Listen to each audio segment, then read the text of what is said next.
ओम नमो भगवते वासुदेवाय। बड़ों को प्रणाम और छोटों को प्यार। आज मैं आपको गर्भ गीता का पाठ सुनाने जा रही हूँ। गर्भ गीता को मन को शांत, ध्यान और भक्ति के साथ सभी को सुनना चाहिए। गर्भवती महिलाओं को यह पाठ अवश्य सुनना चाहिए। यह अनुवाद श्री कृष्ण और अर्जुन के बीच में है।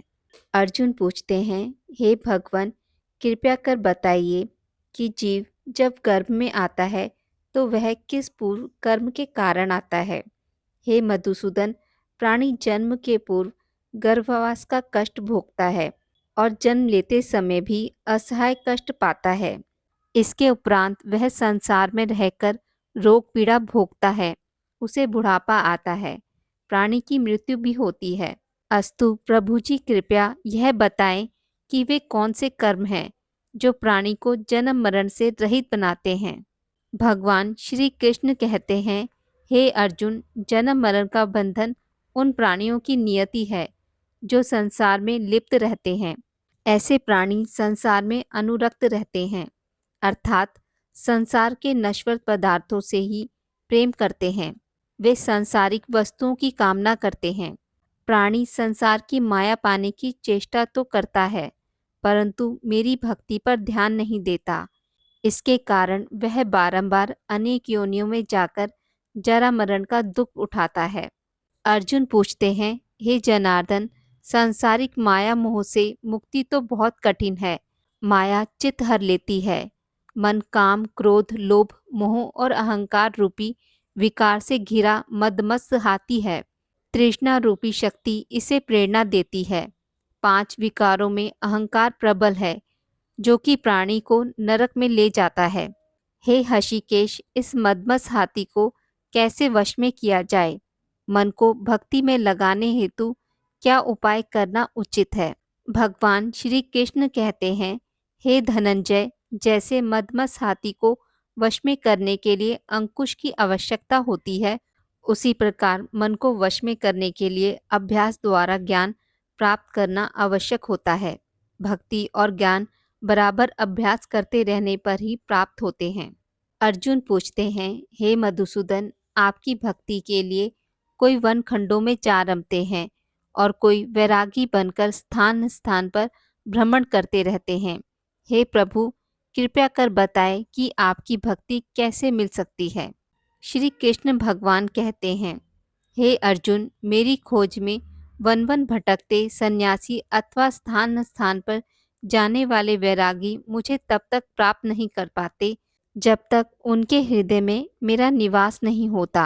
तप अथवा वैराग्य का अहम तो मेरी भक्ति पाने में बाधा डालता है।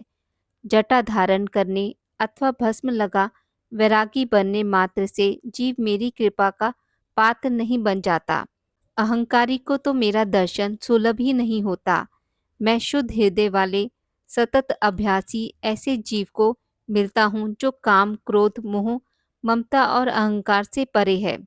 अर्जुन पूछते हैं, हे माधव, प्राणी पंच विकार जनित प्रवृत्ति के कारण लौकिक जीवन नष्ट कर लेता है। हे मुरारी, कृपा कर बताइए कि वह कौन सा पाप है जिसके कारण किसी व्यक्ति की स्त्री असमय मर जाती है। किन पापों के फलस्वरूप अल्पायु में पुत्र मर जाता है? कौन से पाप के कारण व्यक्ति वीर्यहीन हो जाता है? भगवान श्री कृष्ण कहते हैं, किसी का लिया हुआ ऋण नहीं चुकाने वाला पति पत्नी हानि का दुख उठाता है। उसी प्रकार किसी की धरोहर अमानत को ना लौटाने वाले का पुत्र अल्पायु में मर जाता है। किसी को सहयोग सहायता का आश्वासन देकर भी समय आने पर सहयोग ना करने वाला वीर्यहीन होता है। ये सब भयंकर पाप हैं जो स्त्री पुरुष एकाकी भोगते हैं। अर्जुन पूछते हैं, हे दयानिधि, किस पाप के फलस्वरूप प्राणी सतत रोगी रहता है और किस कुकर्म के फलस्वरूप बोझ ढोने वाला जघन्य पशु बनता है? भगवान श्री कृष्ण कहते हैं, हे अर्जुन, कोई सौभाग्य कांक्षिणी कन्या को बेचने वाला सतत रोगी रहता है। अभक्ष्य भोजन और मादक द्रव्य का सेवन करने वाला उधम योनि में जन्म लेता है। झूठी गवाही देने वाला भोजन बनाकर पंच कवल कर स्वयं भोजन करने वाला बिल्ली और सूअर की योनि प्राप्त करता है। अर्जुन पूछते हैं, हे प्रभु, इस संसार में जिनको आपने धन धान्य दिया है और उत्तम साधन दिए हैं, तो उनका पुण्य क्या था? भगवान श्री कृष्ण कहते हैं, उत्तम रीति से सुयोग्य पात्र को स्वर्ण आदि दान करने वाला धन दाने और वाहन आदि पाता है।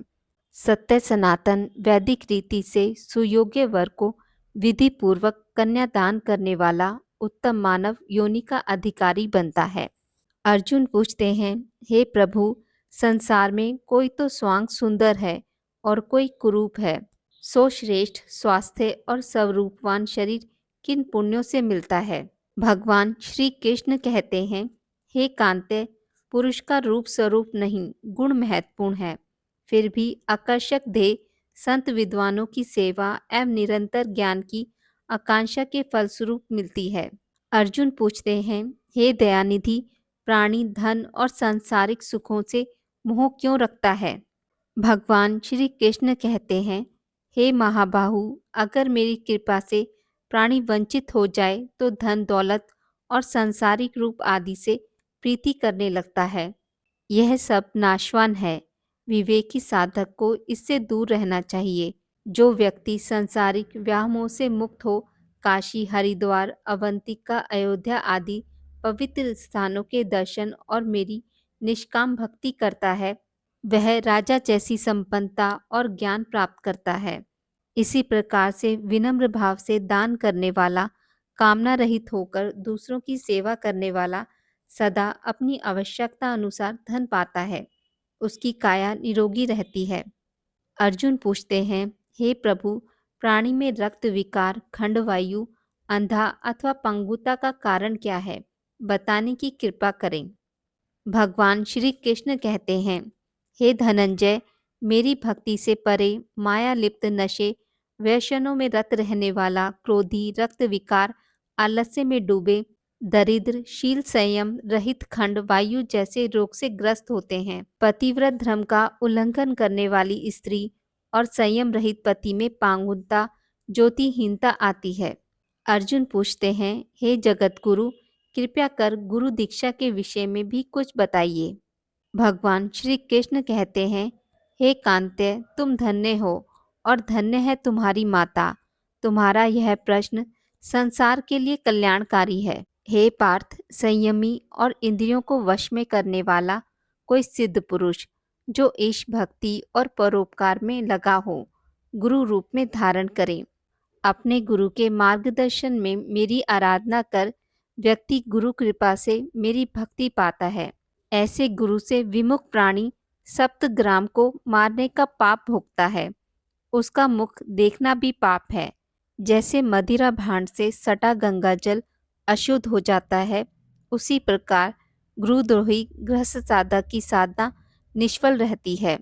ऐसा व्यक्ति कुकर, सूकर, गधर्व, काक आदि योनियों को पाता है। वह अजगर के समान आलस्य में डूबा तिरस्कार पाता है। अतः गुरु आज्ञा पालक साधनशील व्यसन रहित जीवन व्यतीत करता है। हे धनंजय, गुरु दीक्षा बिना साधक का उद्धार नहीं होता।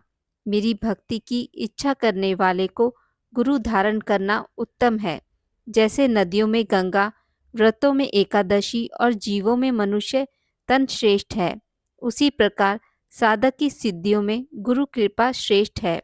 गुरु सेवा का फल अश्वमेध यज्ञ से भी अधिक फलदायी है। आज की इस वीडियो में बस इतना ही। मित्रों, अगर आपको मेरी वीडियोस पसंद आती हैं तो उसे लाइक और शेयर ज़रूर करें और पूजा पाठ से जुड़ी जानकारी के लिए मेरे चैनल को सब्सक्राइब करना ना भूलें। धन्यवाद।